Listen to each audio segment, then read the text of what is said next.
Welcome back to the Shop Mini RC, everybody. I'm Ken, and today we're looking at the Furitek FX118 Katana. This is the new guy, built on the FX118 platform. There's some updates we're really excited to show you. We got the green one. Look at that guy there. And yeah, here's some bullet points if you want to pause and read.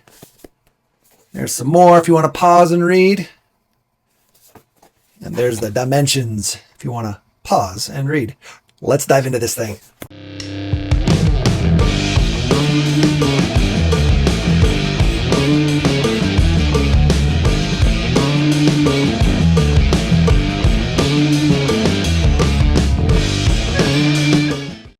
Now, before we get too deep into this guy, make sure you guys subscribe, hit that notification bell, do all those things you do for channels you want to support. If you like this video at the end, make sure you hit that like button and share it with anybody who might be curious about this new truck from Furitek. It's pretty exciting.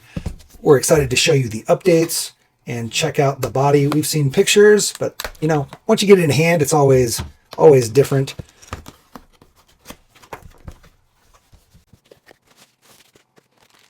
There's all our goodie bag and our manual. Looks like we got some hard springs included. That's cool.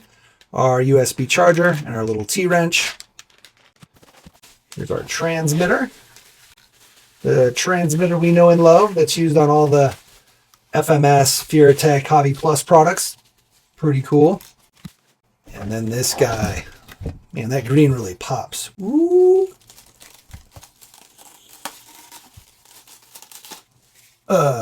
Furitek sticker. What?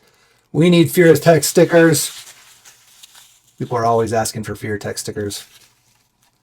So this is a Lexan with some hard molded accents. Pretty good looking. All right. So I guess we'll just start with our first impressions of this thing. I'm digging the sliders here. I kind of wish the screws were on top. Maybe we'll flip that. We'll flip the screws to the top. That looks like a first thing right out the box before I even noticed anything. These screws, hang-up points, potentially. Let's put them on the inside. So maybe we'll look at doing that. Looks like it's going to be a hinged body mount. We got our grumper bumper, our grumpy grill. All right. The Katana logo. Another Furitek logo on the front. Hard snorkel. That's cool. Hard mirrors. Hard tail lights. Looks like we could put a tire mount on there if we wanted. Hard bumpers. Hard grill. Everything else is Lexan. So I believe you just slide this guy back and she opens right up. What a cool mounting system. That's freaking neat. I dig that. So we just drop this guy right in there. Slide it in. Yeah. And it is not going anywhere. That body's not coming off. Pretty slick. That's innovative. I dig that for sure. Pretty cool. Maybe we'll have to see if we can buy these hood pieces and this separate to put on other bodies. That would be cool. All right. So we got lights front and rear. What's our battery? Typical FX118 battery. Probably, yeah, it's going to be that 600 milliamp 2S. You can see right there in the center up front, our Venom motor, 3450 kV motor, 1212. Here's our new chassis, right? This is the one of the new things. It's an angled skid on this chassis now. Look at that. Angled skid, help get that rear clearance that we all want. I dig it. I dig it. Still have our external receiver, external ESC. That way, if you want to change out your electronics in any way, upgrade your ESC or upgrade your receiver, you can. They are separate. So that is super nice. This is a Lizard Pro. We have a full deep dive video on the Fury Wagon, which is going to be running pretty much all the same stuff. This is more of just a body and chassis update. I believe everything else is the same as the Fury Wagon. So definitely check out our Fury Wagon video right over there. And yeah, should get you a good insight. We go deep into that guy, take a bunch of stuff apart. So you definitely want to check that out. This video is not going to be quite as deep because we already showed it all in that video.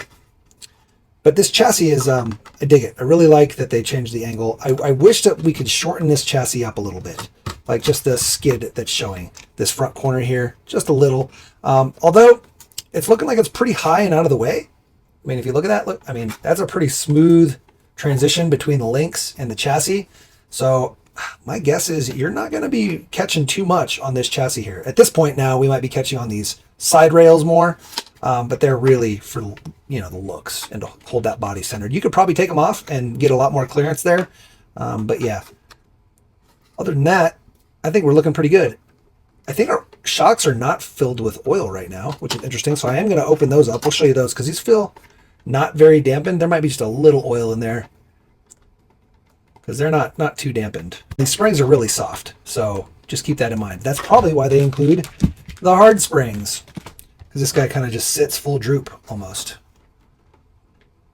Maybe 50%, which is actually kind of what you want.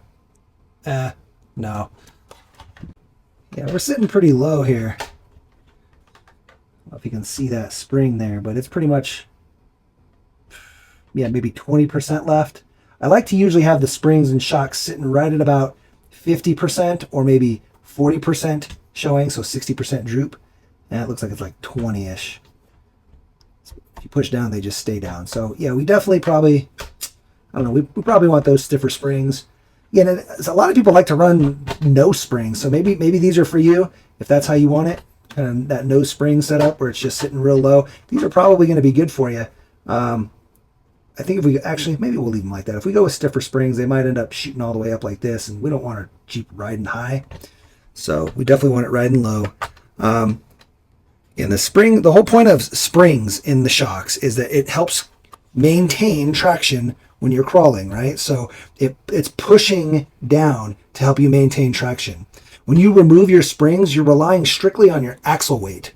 And that's not usually a good thing. I mean, you can do it if you put a ton of weight on your axles. Obviously, it's still going to perform, but you're basically driving an axle around then and not a truck, right? So having the springs helps keep things planted as you're articulating over rocks and trying to get grip.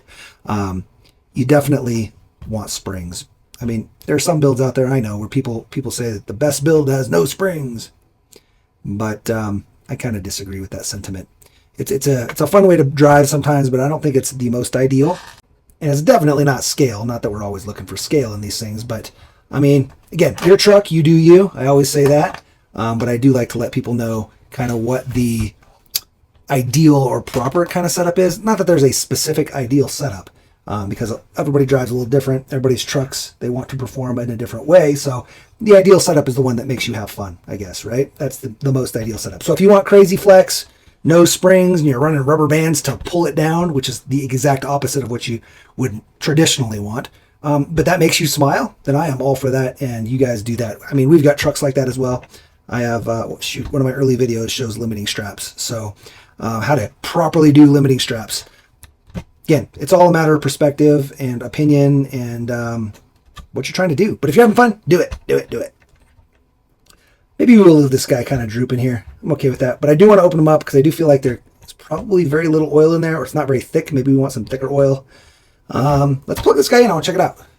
So our transmitter runs on AAAs, so make sure you have 4 AAAs ready to go. Other than that, it comes with everything you need to run right out the box. So super exciting to be able to just kind of buy one, get some AAAs, and you're good to go. Power switch is right here on the back of the ESC. Oh, you can't probably see that very well, but there you go. Bam. And there we have it. Front lights, rear lights. Now these are going to be always on. There's nothing on the transmitter or receiver. There's no light control, so you can't control that. The transmitter does have a channel 3 and a channel 4, and so does the receiver. The receiver has a channel 3 and channel 4. So if you want to do rear steer or have a winch, things of that nature, you can plug your servos into those.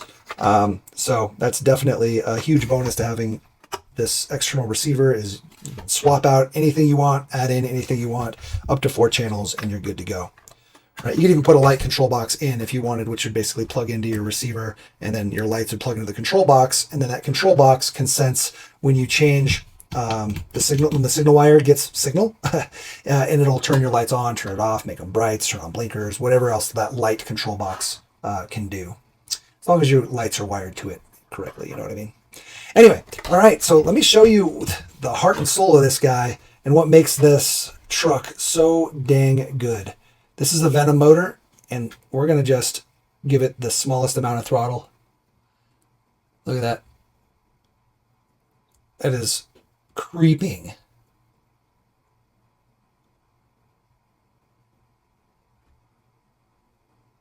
Freaking amazing, guys. The brushless stuff is just so good. And then you still have wheel speed, right? So if you want to go fast,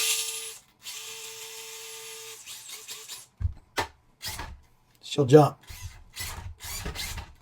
So, dude, just saying, out of the box, from a motor and electronic standpoint, hands down, the best you can get for a ready to run. So freaking good.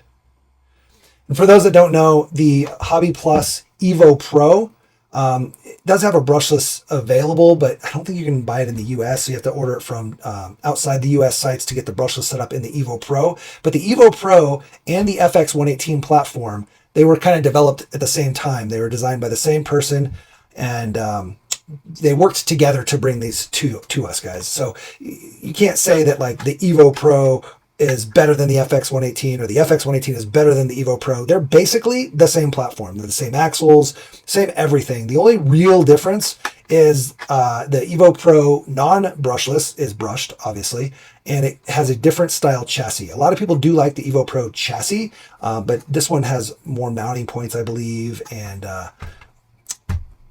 now with the angled skid, it's pretty much the same thing that the Evo Pro is. Let me show you the Evo Pro real quick. So one of the nice things about this sharing, both of these trucks sharing basically the same type of platform, is all of the aftermarket parts for the FX118 work on the Evo Pro, and vice versa. The Evo Pro upgrade parts will work on the FX118. So let's look at these chassis. They look very similar at this point. I think the Evo Pro has further back shock mounting, but as far as the skid area here, very similar, very, very similar. It's hard to compare without taking the whole thing apart. There we go. That's a decent way to do it. But there you go.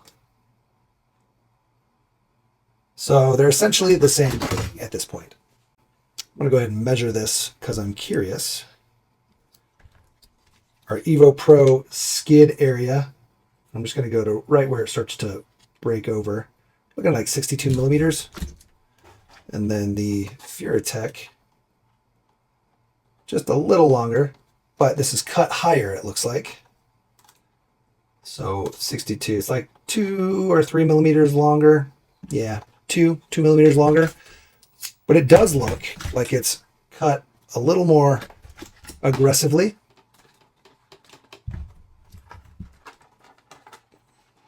I'm just trying to get these guys lined up so we can look at them well.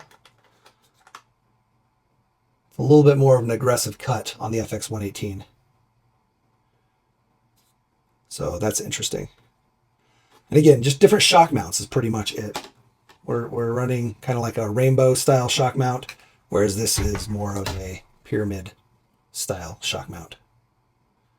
Okay. But again, both these trucks, chassis, and all that stuff are all designed by the same team. So they're kind of one and the same. Again, if you like these sliders, you go over these sliders, throw them on there, you know, all that good stuff. The other main difference between the Evo Pro and the FX118 is the Evo Pro does have a 2-speed transmission, but for the hardcore comp guys, you probably don't want a 2-speed transmission. It's just more parts to break, more weight up high, things of that nature. The best comp trucks usually run a non-2-speed. So that's kind of what they did here, is they took that 2-speed, got rid of the servo, so you simplify, lower the weight, reduce the basically chance of things breaking or stripping or slipping in and out of gear, stuff like that, and just kind of make it a little bit more streamlined. One thing that would be nice if they were able to figure it out in this transmission housing is dig. It would be super sweet if Furitek or Hobby Plus could come up with a dig transmission. So instead of shifting first and second, just shift and lock out the rear so you've got rear dig. You probably could do it in the same transmission housing or some minor modifications, and then you've already got, you know, mounts and stuff for a servo and whatnot if you wanted to convert a 2-speed over to a dig. And dig is much more useful in a comp setting than a 2-speed. So definitely a cool setup though. The Evo Pro does have the battery. It's kind of a smaller battery, lower profile, so that's good for comp, but your runtime is going to be a lot lower, and it sits on the slider, so it's a little bit lower, but they're basically about the same forward and forward weight bias. This one's probably a little more, a little heavier just because of the 2-speed, and we're running this big old brush motor in here. But I'm going to go ahead and weigh this guy for you and show you the weight distribution. But before we weigh it, I just want to kind of recap everything one more time. First, our angled skid here, we're at about 5 degrees, which is going to really help with your approach angles and your departure angles.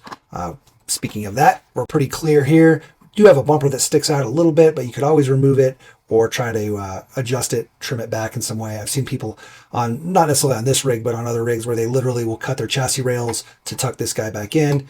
Just make sure you're not hitting on your servo or anything like that. But it looks good. I like the way it is. Plenty of approach angle though. I mean, that's pretty dang good here. And then departure angle, similar. Again, if you're running bumpers though, bumpers always get in the way. So if you really want to get nutso with your approach angle or departure angle, you'll have to deal with your getting rid of your bumpers. Our steering angle on this guy, we're looking at about 45 degrees of steering angle. See that? 45 degrees. And this can be increased. I wonder if our door rate's all the way up on this. Let's see. It was not quite all the way up, but almost. So anyway, 45 degrees though. I do like this link here in the front. It's kind of chamfered. I don't know if you can see that. So it's got kind of a nice smooth chamfer to it. These are plastic links, plastic suspension links. They are aluminum capped shocks, but the core or the actual barrel itself is plastic, and our link ends here are plastic. Plastic is good because it can slide, right? Even our skid here is plastic. When you start to add metal, metal likes to grab on rocks and whatnot. So, some people prefer the plastic axles and links and all that kind of stuff just because it does slide better on the rocks. These are big bore shocks. It is an aluminum chassis.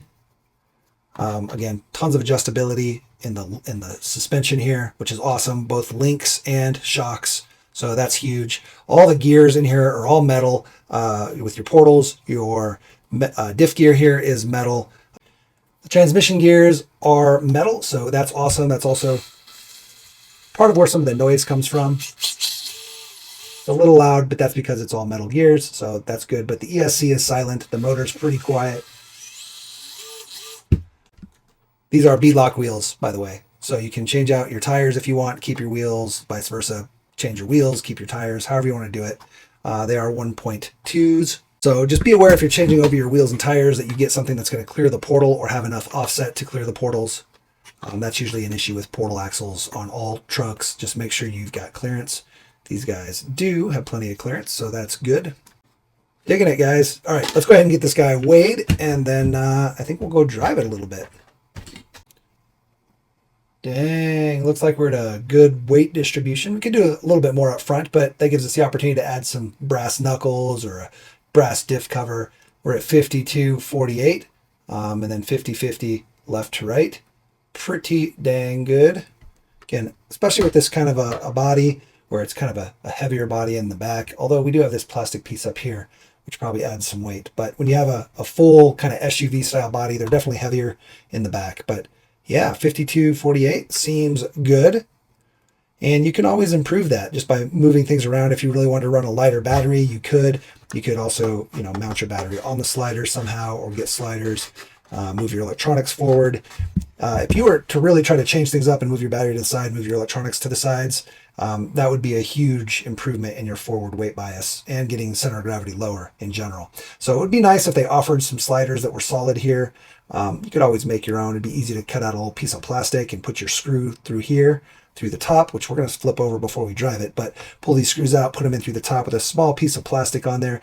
I mean, hell, you could use the packaging from, you know, something, just a clear packaging, or even, you know, just some styrene or something like that. Super light and thin plastic. And then you can mount your battery and your ESC and receiver way more forward, and get that weight bias and center of gravity much lower. So we'll probably do that at some point. Don't know if we're gonna do that in this video, but that would be a cool little project. So make sure you subscribe so you know if we do that. All right. Went ahead and got those screws slipped to the other side. So now we've got a little bit better clearance there. There is a little extra threading showing out, so you could just back those screws out just a tiny bit if you really wanted to, if you're really worried about that. But at least it's not the screw head that's exposed, and you know, you can end up marring up the screw head, and then you're not able to unscrew them easily or whatever. But that definitely clears up a little bit extra space there. And if you did go ahead and put like a Lexan or a styrene kind of tray in there, you're going to have just a little extra screw there to be able to fit through that. So then you don't have as much, you won't have any threading probably exposed at that point, because you have like a 0.5 millimeter or so of material between there being held down by these screws. So I think that will work out perfect. So we are definitely going to do that. We're going to put some trays in here, and we're going to move our electronics and stuff to that, but we'll do that in another video. I want to run this kind of how it is now. Let's go ahead and open up the shocks real quick just to double check our oil situation, and then we'll run it.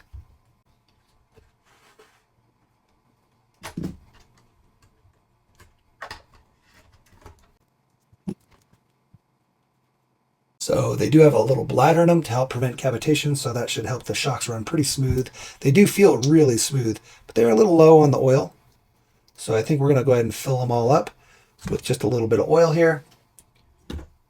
We're going to use this Team Losi Racing shock oil. It is 20 weight, 195 CST. I believe what's in here is basically the same thing. It might be 200 CST, but essentially the same thing. Whoa. Almost got a little too much there. We might have. Let's get a paper towel.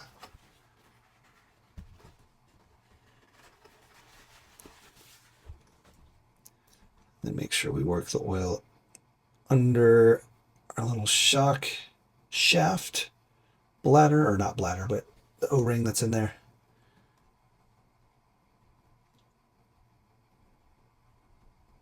And then we should be good here. Compress the shock and then put the cap back on. Okay.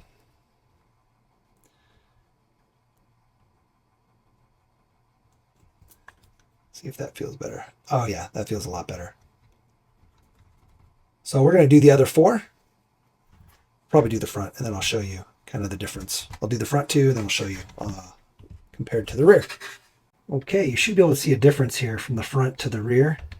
So our fronts have the proper amount of oil, and you can see they kind of sit about halfway, okay? Whereas the rear is dropping all the way down. And again, if you want your truck to sit super low, I guess that's how you do it. But if you want some actual suspension, you kind of want it sitting like right about there. A couple ways to adjust that also, just so you guys know. So I just want to show you, it's much, much smoother. Well, much more dampened, not smoother, but dampened. So one way to adjust how your ride height, the way you should be adjusting your ride height realistically, is going to be through your shock mount and through your preload here. So if you need a little bit more, like on the back here, we could just preload these a bunch, right? So we can like crank this guy down, and that'll lift up the rear of the truck. And that's a good way to do it, right? Instead of putting the stiffer springs on. Now, if you go with a hard body or something where you have more weight, if you're adding weight to the top, then you definitely would want to run the stiffer springs. But see, there you go. So now we've got our rear kind of sitting a little better.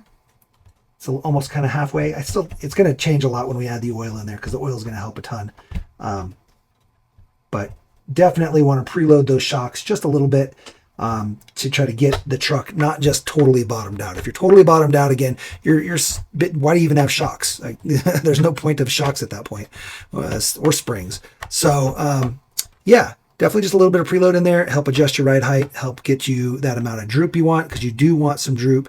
If you're sitting about here and then you lift it up, that's your droop. The amount it drops when you lift it up is droop. So 100 full droop is generally because your truck is fully compressed, and when you lift it up, it drops 100% of the travel. So you want it about 50-50, generally speaking. Okay, so, but definitely need that oil in there. So we're gonna get some oil in the back too. And there we go. We're a lot more dampened now. Feels a lot better.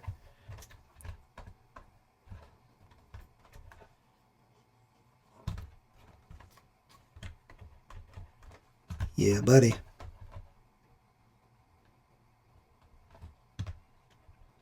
And again, like I said, if you really want to adjust things, you can move your shock mounts forward or back. The more you move them inward, right, the more articulation you're going to get, but then the sloppier the truck's going to get because your shocks are not going to be doing their work. They're not going to be doing what they're supposed to. So if you look in the larger scale stuff, 1/10 scale, and I mean, even 1-to-1s, your shocks are almost as vertical as possible. You want your shocks to kind of do the work. Again, the more angled they are, the less the spring is actually doing what it's supposed to do.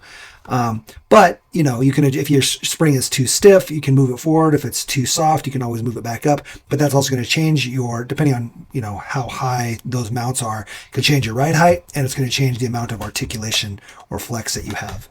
Now, the ideal amount of flex, generally, from what people say in like the 1/10 competition worlds and whatnot, is about 1 tire worth of flex. So one entire height worth of flex is about where you want. And that's about where we're at with this guy. So that's pretty good. I think this guy's going to be a pretty good performer.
Well, there you have it, the Furitek FX118 Katana.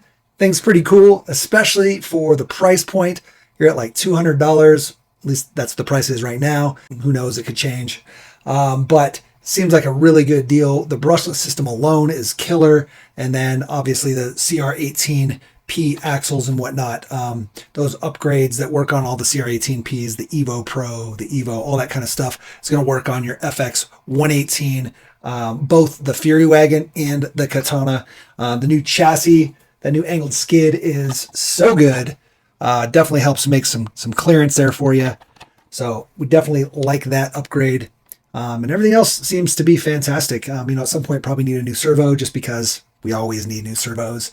And it would be nice if at some point Furitek was able to get a transmission that didn't have all the gearing of the 2-speed, but just locked out basically. Although I think the gears are actually double engaged, so it's kind of like extra durable, I think. From what I remember on the first one, they're basically just like, instead of a 2-speed, it's just a double gear that's the same ratio, and they're just kind of locked in. But getting a little bit lighter transmission might be a cool upgrade if they could offer that at some point. But yeah, other than that, I like this thing. I think it's super capable. Now, it is larger than the SCX24. Obviously, it's an 18 scale. But just to show you kind of a quick comparison, there's the Gladiator. It's about the same wheelbase, about the same length, but the width is where it's really going to get you. Huge difference on the width. You can see that. And then just the scale of the body, right? Gladiator is a much bigger truck than the Jeep, which is basically what the Katana is. But you can just see from the size difference, the width and whatnot, track width especially. But we do widen these guys up quite a bit. So it is what it is. This also fits the TRX 4M, basically the exact same size as a TRX 4M as far as the wheelbase is concerned. So you have a lot of body options out there if you do want to change the body, but we're digging this body quite a bit. We're not usually a huge fan of Jeeps. I mean, there's so many Jeeps out there. I do love a Jeep, trust me. I love a Jeep, but there's just so many and they're always out there. We always kind of like things that are a little different. But having another Jeep option at this scale is awesome. I don't know about the grumpy bumper. Some of them look good, some of them don't. I don't know. This one's, I'm kind of indifferent on it, but you let me know what you think about the grumpy bumpers down in the comments below. I do like that it's got full lights, which is awesome. I'm also really digging this like hood latch. This thing is pretty sweet. It'd be awesome if they offered this separately or made a couple different styles or variants of this for different trucks. It's basically, you could buy this probably, and if you didn't like the extra louvers here, you could probably trim them down, dremel it off, paint it up, and then throw it on another rig. The body is recessed just a little bit. You can kind of see the molding here. See the body kind of recesses in and lowers this down in. So I don't know how thick this is. It might be pretty thick. But either way, this is a really cool concept. I'd like to see more of this because it's not coming undone, right? Like Velcro is kind of annoying as you pull it. Eventually Velcro also, it peels off. The stickiness sometimes will peel off, and magnets don't always hold your body straight. Your body will still slide side to side sometimes. But this is a pretty cool little concept. It's kind of like the unicorn mounts that like Hard Park offers, but it's more scale. It's not just a screw sitting on top of your head. So that's kind of cool. Not that the unicorn mounts aren't awesome, because they are also awesome. It's a very similar concept, but it's permanently mounting. Essentially not permanently, but it's like it's actually affixed, right? So you don't have any sliding in the body and stuff, which is awesome here, because there's no way this guy's coming apart unless it breaks, right? Which it could if it rolled hard enough. Maybe that's a failure point. So either way, though, this thing has been awesome as it is. So I'm really digging that cool feature. And the two color options, again, it comes in gray and this green. This green really had me thinking, green and Katana had me thinking Ninja Turtle, right? So I went and tried to rummage through some old toys and some of the kids' toys to find a Ninja Turtle to see if I had something that I could like maybe work. All I could find is Raphael. And unfortunately, Raphael used size. Leonardo used katanas. So we need to find a Leonardo, I think. I think that would be super fun, especially with the green. Anyway, guys, since you made it this far in the video, why don't you go ahead and put Leonardo's Katana down in the comments below. Let me know you watched the whole thing.